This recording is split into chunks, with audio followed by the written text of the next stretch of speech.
The following is a special presentation of Green Sports Zone. This is the Pizza Inn Eddie Spradlen Show.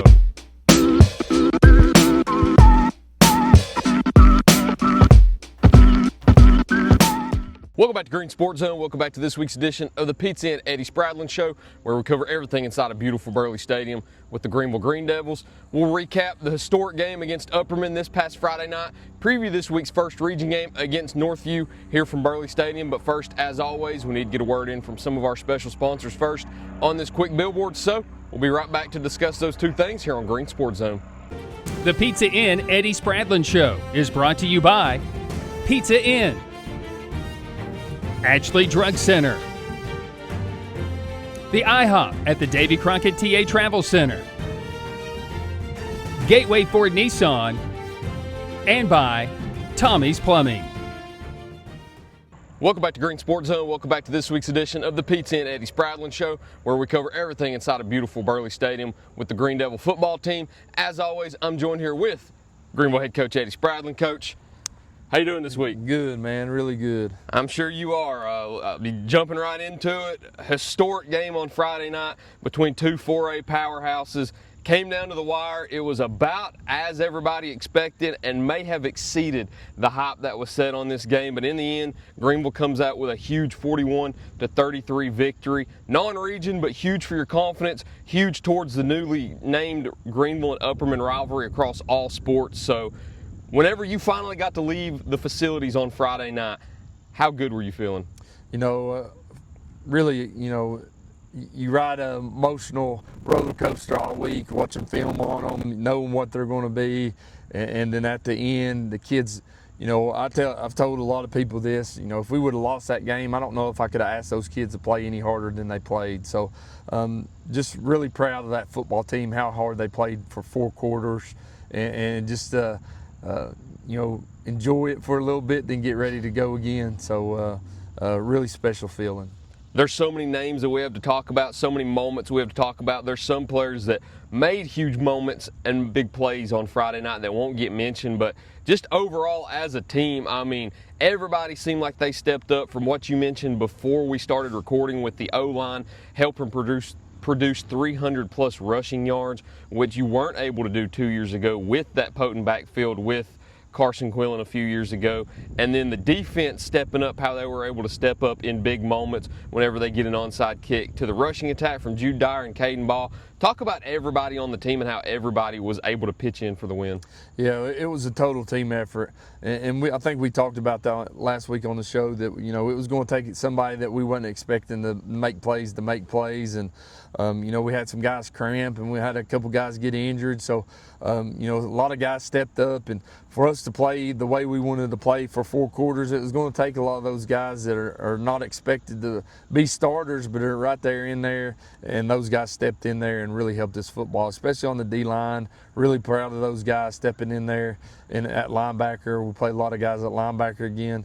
Those guys did a tremendous job to help us to get those guys a breather on the sideline on defense and keep them fresh for offense. But like you said, it's on Friday night. We told those guys that we're going to win or lose up front, because they were really good on both sides of the ball up front, and that offensive line is probably as best they've played in a long time as a group. Always had here or there, play good, and you get in region games, but against a top-notch football team like Upperman, and they were able to play really good as a unit. We challenged that group all week that they were going to do a lot of stuff up front, but we had to win the line of scrimmage for us to win the football game, and that's what happened. We tell those guys every Friday, if we want to win, we got to win up front on both sides of the football. And a huge rushing attack, as I mentioned, 300-plus rushing yards. The two that combined for the most of those was Caden Ball and Jude Dyer. 122 yards from Caden Ball, 129 yards from Jude Dyer. A trio of touchdowns for Caden, a solo touchdown for Jude. Both of those players played exceptional on Friday night from what I've been told. Jude, I saw in his post-game interview, being able to see things differently and find the holes that his O-line was giving him. And then Caden, being the leader at the quarterback position, being able to not only run but pass with a couple touchdowns also. Talk about how great both of those two played on Friday night in pivotal moments. Yeah, in the running backs, we talked, it's going to be running back by committee, and, Max started off in there and did a really good job. We put one on the ground, but Taryn was able to pick it up and scoop and score it, which was a big-time play to get us going on offense and just get our juices going as a football team. But Maddox ran it really hard, and then Jude got the hot hand. We kind of stuck with him some, and then Maddox came back in there and ran it some. But Jude really stepped in there and ran the football hard. He's a really physical runner. He's got great speed. Caden was able to run the football. And we were able to throw it. But, in those type games, we were able to win the line of scrimmage, and we didn't want to go from what we were having a lot of success with. We could have probably took advantage of a few more things, but they were trying to double team Zay and play somebody over top of him. But we were able to get Zay some short stuff, and then when the game was on the line, we needed a touchdown. We were able to hit Zay down the sideline on a stop and go. So, tremendous job by all those athletes. Caden, like I said, you said it, he's got to be a leader for this football team, and he continued to do that on Friday. He threw an interception there, but early in the game, but battled back and kept on playing. We talked to the football team. We're going to handle how we're going to handle adversity. Because in games like this, it's not going to go right all the time for you against a good football team like that. Through an interception, we have a fumble and we pick it up and score.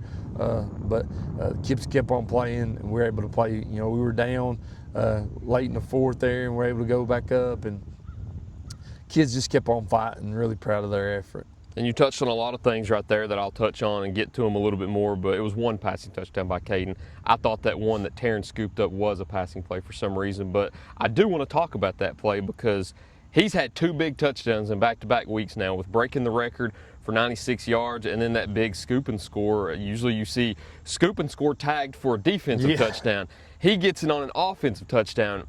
Right place, right time, right moment. He takes it into the end zone, and it wasn't a back-breaking touchdown because it was early into the game, but without that touchdown, how much differently of a ball game would it have been? Yeah, it would have been a different game. Maddox had a tremendous run right there, and somebody hit the ball out from behind, and it got on the ground, and they're right into Terrence's hand, and if he gets a football in open space, he's going to be hard to tackle, and he took off down the sideline, ended up getting a touchdown out of it. And then talking about Zayden, that's the only passing touchdown that Caden had of the night, and Zayden seemed to be quiet throughout the night. Not many big plays on defense. Don't know if they were kind of staying away from him, which if they were, I don't blame them one bit. And then he gets that late touchdown to seal the game, and it's kind of fitting how in our preview interview this year you said that the team's going to go as Caden goes, and if you're going to start with anybody, you're going to start with number one. And those were the two players that not iced the game or put it out of reach because it was still available for Upperman to tie the game at the end, but that final touchdown coming from arguably the two most important players on the team, how fitting was that? Yeah, it was good. We try to get it to Zay on some short stuff. We try to get him on a deep ball, and like I said, they were trying to be over the top of him, and so we knew that corner was starting to get up in his face, and so we had an opportunity for him to play before he really jumped that short route. So the coaches, we called that timeout. Coaches talked about it. We called the play from the sideline. Then we signaled in the previous play. So that corner, he's trying to jump at again. He come up, and then we just threw it over his head. And kind of ball sailed a little, but Zay made a tremendous play in the back of the end zone. One thing that you always talk about each week is special teams, and going back to another name that we've talked about the last few weeks, Taryn Clarity, blocking a big PAT there during the game. They had a little trouble on their special teams, I think, missing two PATs early, and then they get one blocked. Taryn just comes up in big moments whenever you don't expect it, whether it be being in the right place for that scoop and score and then that blocked PAT. I mean, how crucial of a moment was that for your special teams to come through like that on a PAT? Yeah, it was really good, and Taryn made another big-time play on a catch down there in the end zone, or gets tackled right there at the end zone on a, going in to go up again. And but he makes tremendous plays anytime he get the ball in his hands.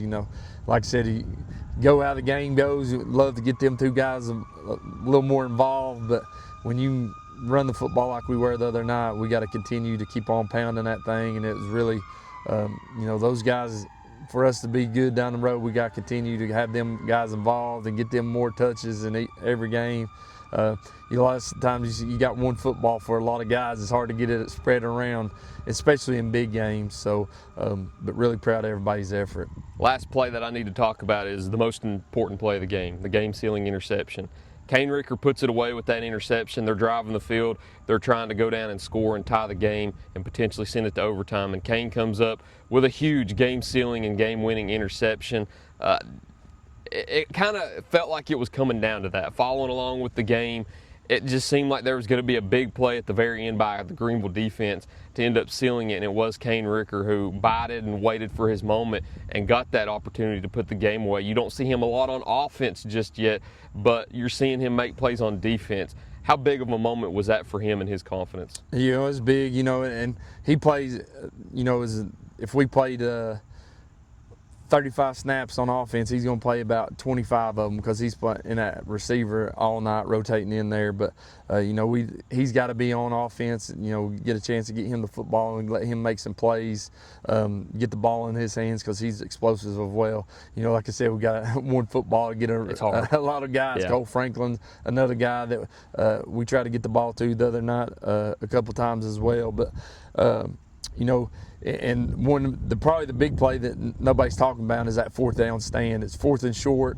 They're going to give it to the quarterback, and we stuff him. Kane comes in there, and he punches the football out. Maddox gets on it for a fumble recovery, so that was a big time. Then we were able to drive it down there and score with Zay's score right there. And then they get the football back, a chance that, you know, they got to score and get a 2-point conversion to tie it right there. But, you know, they tried to play action with the quarterback, and early in the game they completed a pass across the middle of that tight end. They had, like we talked before, had a Division I tight end that was a really good football player. They tried to get him up across the middle, and Kane saw that, and he stepped right in front of him and picked it, which was really big to seal it. And guys were super excited right there. But, you know, he flew around, had a lot of tackles on defense. You know, we started the second half. They got the football, and we were able to get it. Maddox was able to get a big-time interception, which was big. So a lot of guys, and it seems like we're talking about them same guys. But that's a lot of guys. But they're making plays on both sides of the football, which is really big. And, you know, that defensive line played it just like that offensive line. Really proud of, you know, Zorian Harris did a tremendous job. They're trying to, on one of those plays that he makes a big-time stop, I think on 3rd down before we stop him on 4th. They're trying to triple team him. He splits through there and makes a tackle. And then Bishop Merriweather did a tremendous job in there. And Alex Duckett continues to help us out in there.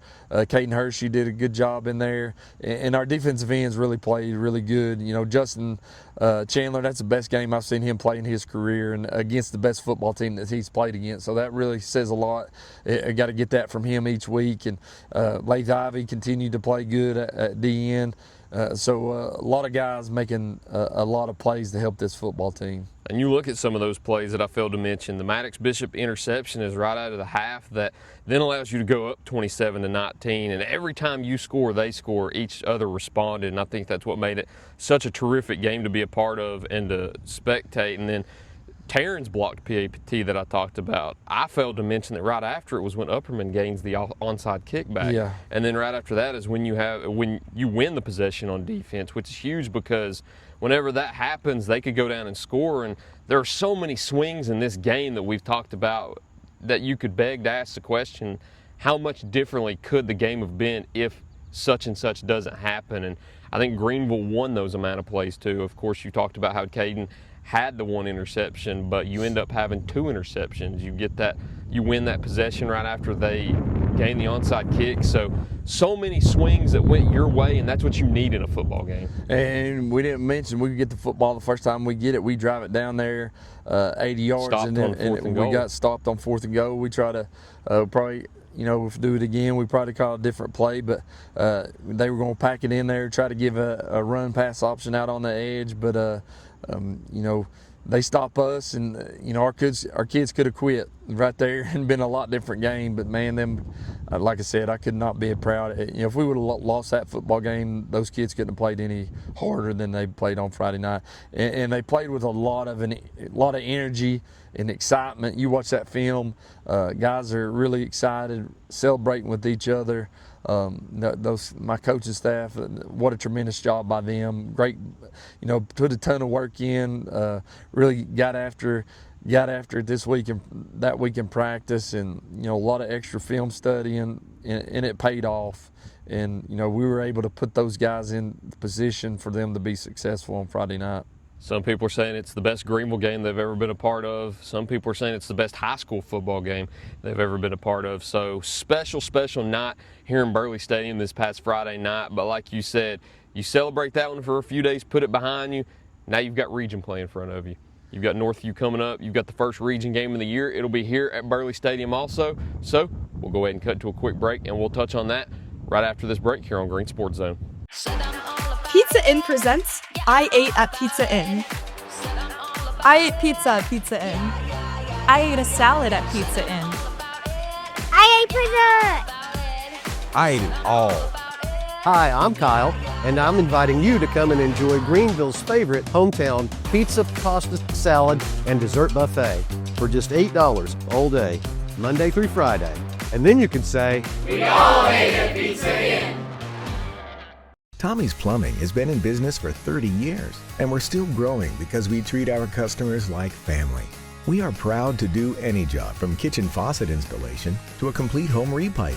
Tommy's Plumbing offers warranties on most products installed by our technicians. When the job is done, our friendly professionals make sure to clean up. We invite you to visit our new showroom in Jonesboro to see our quality products for yourself. Tommy's is the only one to call when you need a fast, reliable, professional plumber in the Tri-Cities. Win or lose, it's a family tradition.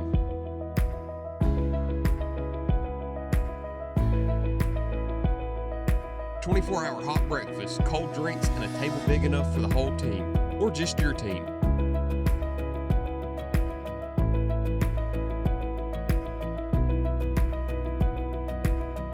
IHOP at Davy Crockett Travel Centers. Breakfast that brings you back. Open 24/7 right off I-81, exit 36. Welcome back to Green Sports Zone. Welcome back to this week's edition of the Pete and Eddie Spradlen Show, where we cover everything inside of Burley Stadium with the Greeneville football team. As always, I'm joined here with Green Devils head coach Eddie Spradlen. So kind of piggybacking off of Friday night a little bit too. I know that Burley couldn't have been rocking without the fans on Friday night. Yeah. I know that I say it every Friday night or every interview that we do about Friday night, and I'll say it again. If you want to get here, you got to get here early, because I think people found out on Friday night how packed Greeneville and Burley Stadium can get. But looking at how Friday night went, how key were the fans and how they were able to create such a raucous environment on Friday night? It was big time. A huge thank you to everybody that came to the football game on Friday night to support the Green Devils. And, it's an hour before kickoff, or even before that, the dang stands were starting to get packed real early. Upperman brought a big crowd, but really great support.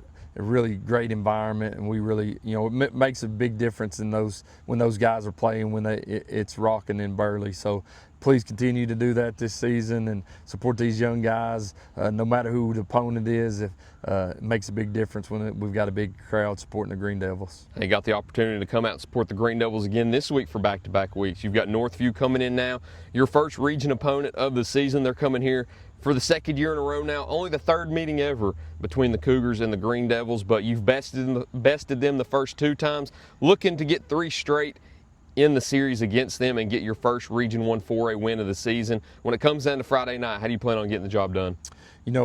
Like you said, it's your first region matchup, and we play the games we played, the Morristown West and Upperman, to get ready for this spot, but we can't let them be hung over because we had a big time win against a really quality opponent in Upperman. We got to come out and really come to work. We gave them yesterday off, and we back in the weight room today and back on the practice field today, just getting after it and come out and get. It's going to take a great effort. Upperman's Northview's a team that's continued to get better. They battled a really good Unicoi team in the overtime last Friday night. So it'll be a good challenge for our football team. Really the past 2 times we've played them, it's been 2 years ago when we go down there. It was a battle for 3 quarters into that 4th quarter. They had a really big offensive defensive line and a really good running quarterback. Quarterback ended up going to sign him with Tennessee as a preferred walk-on. So, be a good challenge for our football team just to see if we can continue to play at the level that we want to play in when it really matters.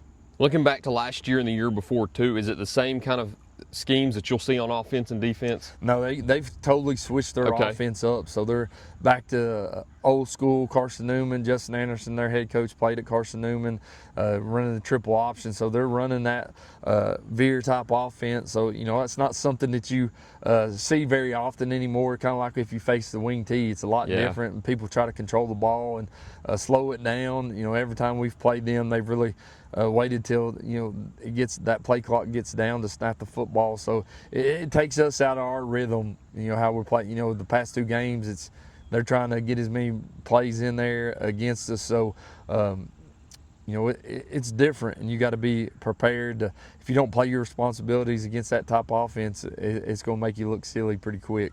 Is there any extra preparation going into a week like that where you're not used to that offense as much, because there's some offenses that you can revert back to and say, listen, this team did kind of the same things, the same similar ideas, but when you see a team like a triple option like that you don't really prepare for, is there any extra preparation that goes into that? Do you spend more time on that during practice? Yeah, we're going to really break it down and just walk through everybody's responsibilities today at the start of defensive practice, and then we'll hit it during our team period, but really make sure that everybody knows and everybody's on the same page on every call and those things, because like I said, if you don't, it can burn you real quick. And they run. Everything we've seen in preseason, everybody's ran a 3 front against us. So now Upperman's I keep calling them Upperman, but Northview's a 4 front. So it'll be a little different. So we got to work that during some early stuff during practice today. But we've worked it throughout fall camp. But another big time matchup to start the region play. And I know you always talk about every year at the beginning of the year when we do our preview interview, the goal at the end of the year is to always be Region 1 4A champions, and I'm assuming it's no different this year, and you're going into your first test this week. So to be able to be Region 1 4A champs, of course you got to take care of Northview this week to start that journey to the end. Whenever you do kick the ball off on Friday night, what are your 3 keys to the game, and what's it going to take to be able to knock off Northview? The big one is that we can't come out here hungover after a big win against Upperman. You're playing a really good opponent in Northview that's continued to get better from week to week, and they're going to come up here hungry. Nobody wants to start off 0-3 like that, but so we got to make sure we're on top of our game, giving the best effort. Number 2, we got to be sound on defense. What you talked about is a different offense we've not seen very often. So we got to make sure we're playing sound defense. And at the end of the day, number 3, as always, we got to win the line of scrimmage on both sides of the football. They got a big defensive line, big offensive line, but we got to continue to win the line of scrimmage for us to be successful. And as always, too, this Friday night with a game in Burley Stadium, if you do want to get here early, because you probably learned on Friday night with Upperman, the place does fill up quickly. For big games like Upperman, they will fill up a lot quicker, but for region games like Northview, they will fill up quick too. So get here early, get your seat. If not, you're going to be parking all the way down at McDonald's and having to walk up here, and trust us, when it rains in those games and you got to walk all the way back, it's not fun. But yeah. Coach, unless there's anything else you'd like to add, I don't know if there's anything else I've got. Appreciate everything from those fans on this past Friday night. Let's see it again. And always, go Devils. Hey, man, it's getting hot out here now. It's always our cue to go inside and finish these interviews. So that's all I've got. That's all we've got this week. Thank you all for watching this week's edition of the Pizza and Eddie Spradlen Show. Look forward to seeing you next time from beautiful Burley Stadium here on Green Sports Zone.